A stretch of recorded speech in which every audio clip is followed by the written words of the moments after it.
Muganzi Mark Mayanja kulira ebyokulonda mu district ya Mukono.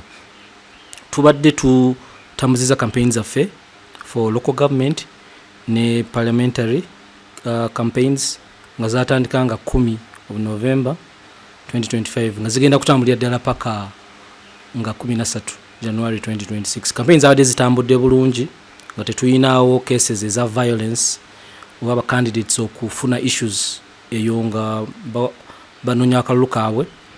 Naye wabaddewo some issue gye twafunyeko complaint of eggulo candidate we Mukono South Maseruka Robert eggulo yakoze complaint ku poster ze ezibadde zesanze nga ziyuziddwa mu constituency. Complaint eno yabadde oral, but for us as Electoral Commission, all complaints, oral or written, are official complaints with us. So what we've decided to do is to engage with security to get about this complaint, but to how far they can go and investigate it, and then bakume batubulire kibasanze naye tukivumirire ekyokuyuza posters zaba nominated candidates kubanga etteeka liri very clear.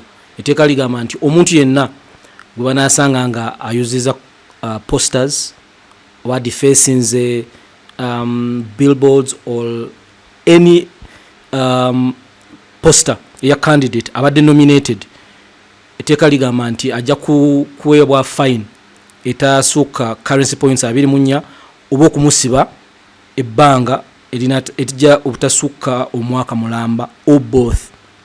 So osobola okubeera fined ate ne bakusiba n'omwaka mulamba. So ba candidates n'abalonzi to avoiding okukola ebintu bino ebikontana ne guidelines za Electoral Commission n'amateeka the Local Government Act ne Parliamentary Elections Act.